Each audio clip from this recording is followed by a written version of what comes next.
Dr. Jordan, thank you so much for joining us. Let's start with, how do you determine the AAN's health policy needs? First, thanks so much for inviting me today.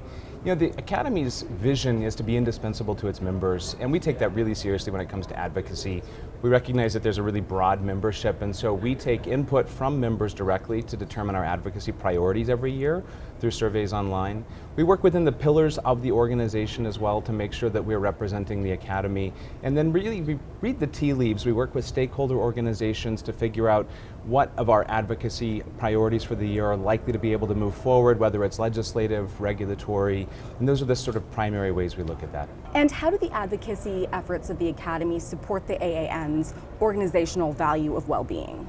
The entire Academy is about well-being. I think of it in terms of the goals of the Academy. So there are four main goals, which are to grow a diverse neurology workforce, to strengthen neurologic practice, to promote neuroscience research, and to make sure that we improve neurologic health. And we work in each of those different individual areas toward the benefit of the organization and the members.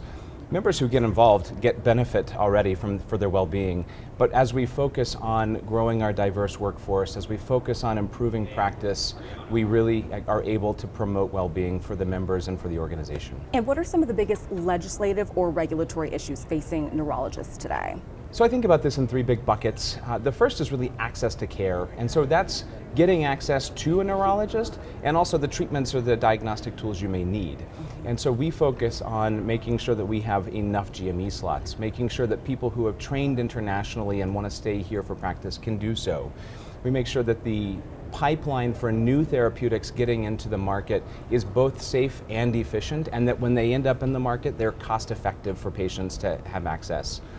When we think about, secondly, research, we are making such huge strides in neurology through research dollars, and so every year we're pushing for NIH dollars, for DoD dollars, for the BRAIN initiative.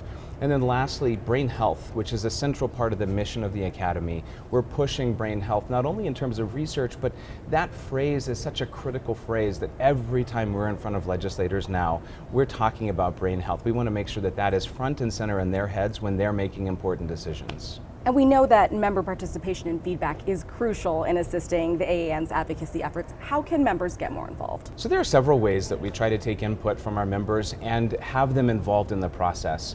We try to represent the priorities of the membership. So every year the website has a survey asking members for their advocacy priorities. If that pops up, be sure you let us know because we want to represent you. Secondly, action alerts are such an easy way, but a meaningful way to get involved. So if you sign up on AAN's advocacy website, you'll get an email ping asking for you to do a few clicks and make a meaningful impact. So if there's a bill that's coming up, if there's a particular topic that's coming up, with literally 3 clicks in about 15 seconds, you can send a personalized message to your legislators. And at the end of the day, we don't count on legislators to be experts in every topic. So when they're looking at how do I vote yes or no for something, they're just tallying up how many constituents they heard from one side or the other if it doesn't mean anything beyond that to them. So these are really meaningful ways. And lastly, the Academy has a couple really great training programs for individuals who are interested in advocacy. So the first, Neurology on the Hill, every year we bring a couple hundred neurologists to DC for a boot camp, really. So we don't expect you to come with any knowledge about the topics we're going to be advocating for or about how to advocate.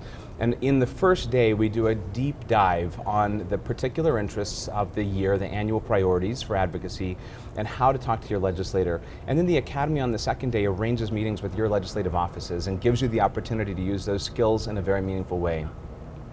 The other one is the Palatucci Advocacy Leadership Forum, which we call PALF for short. This is a much smaller group of people who every year come in for an intensive leadership advocacy training program where you get mentorship on your particular area of interest.